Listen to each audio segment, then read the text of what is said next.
This is the Morning Boot Daily Tech News with the Root Access. Built for IT leaders, cloud engineers, security professionals, founders, and tech-curious listeners who want context, not hype. We created this because most tech headlines tell you what happened, but almost never why it matters.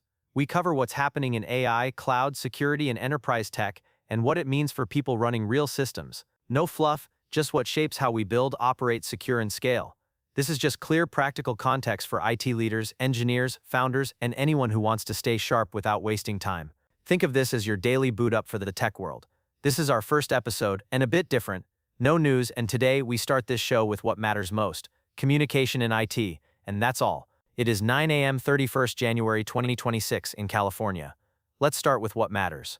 Let's talk about communication, not presentation skills, not slide design. Communication that actually works in IT.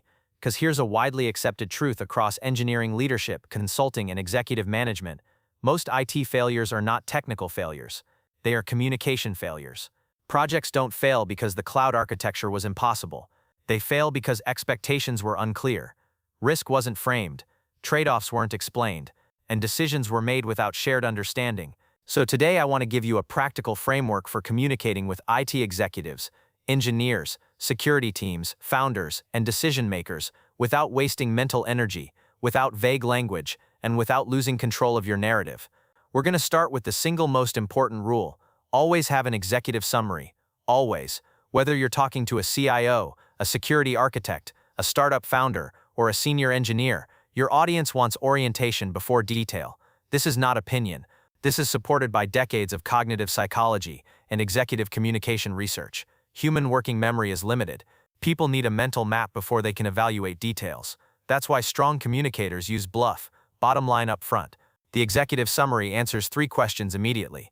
What do you want me to know? Why does it matter? What do you want me to do? If you don't answer those in the first minute, your audience is already creating their own version, and it will not be as favorable as yours. A good executive summary also anticipates the next 5 questions your audience will ask, because experienced leaders do not listen passively. They listen forward. They're thinking, what's the impact? What's the risk? What are the options? What's the cost of doing nothing? And who owns this? If you don't answer those proactively, you lose control of the conversation. Now let's talk about audience. One of the biggest mistakes in IT communication is assuming technical accuracy equals effective communication. It doesn't.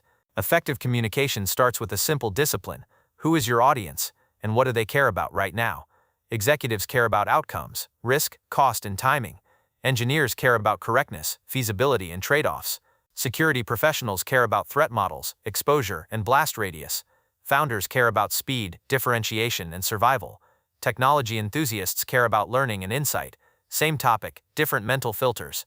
If you don't consciously tailor your message, your audience will tune out, even if you are technically correct. Before any meeting, presentation, or document, ask yourself, what value does this add to my audience? What is important to them, not to me? What do I want them to know or do after this? What do they already know? And how do they prefer to consume information? This last one matters more than people admit. Some audiences want bullets, some want diagrams, some want a decision table, some want a one-page summary, and nothing else. Ignoring this is not being authentic, it is being inefficient. The motto is think more, do less. Now let's move into structure. A widely used, proven structure in consulting, engineering leadership, and executive decision-making looks like this. First, master your domain. If you don't understand the problem deeply, no communication technique will save you. Second, present the challenge clearly, not vaguely, not emotionally. State the problem in observable terms. Third, present options, not a single solution. This is critical. Leaders don't want to be sold or told what to do. They want to choose. For each option, articulate pros, cons, risks, trade-offs. Then and only then make a recommendation. Why, what, and how, in that order. And always project an ownership mindset. When you do this, you signal competence, credibility, and respect for your audience's judgment. This brings us to a powerful operational lens: ESAM. Eliminate, simplify, automate, manage. This is a widely accepted prioritization model in operations and systems engineering. Before adding complexity, ask, can we eliminate this entirely? If not, can we simplify it? If not, can we automate it? And only then do we manage it operationally. If you walk into a meeting proposing management before elimination or simplification, experienced leaders will immediately know you haven't thought deeply enough. Now let's talk about plans. This is non-negotiable. A plan without an owner is not a plan. A plan without a timeline is not a plan. A plan without accountability is just an idea. Widely accepted program management standards across technology, construction, healthcare, and defense agree on this. Every plan must have a named owner, a clear outcome, and an estimated time to achieve it. If you cannot say who owns it and by when, you are not ready to present it. Let's address precision. Avoid vague terms. Words like soon, improved, optimized, robust, best practice. These words mean nothing unless defined. Precision builds trust. Vagueness erodes it. Also, do not use acronyms that are not globally known. If you must use one, expand it the first time. This is not dumbing things down. This is removing friction. Say more with fewer words. This is not about being short. It is about consuming less mental real estate. Great communicators respect cognitive load. Grant they use lists. They use sequence. They use priority. They control order intentionally. They do not ramble and hope clarity emerges. Clarity is designed. Another overlooked skill, narrative control. Your audience will focus on something. If you don't guide that focus, they will choose it themselves. This is why effective communicators use visual emphasis, structure, and repetition, sparingly and intentionally. You decide what matters most. You highlight it. You repeat it. You anchor decisions to it. That is leadership communication. Now, feedback. This part is uncomfortable but critical. When feedback is given, don't just listen to what people say. Listen to what they mean. If someone says this feels unclear, they may mean I don't see the risk. I don't trust the assumptions. I don't understand my role. Don't look where they point. See what they see.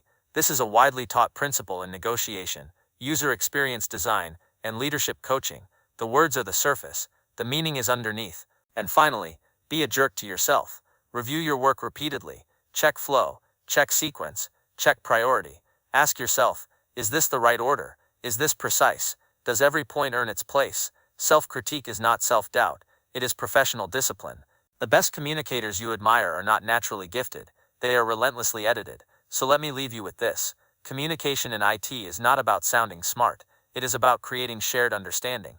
It is about helping people make better decisions faster, with less friction and less risk. If you master executive summaries, use bluff, anticipate questions, present options with trade-offs, assign owners and timelines, and respect your audience's cognitive load, you will stand out, not because you talk more, but because you make things clearer. That's the standard, and that's where we'll leave it for today.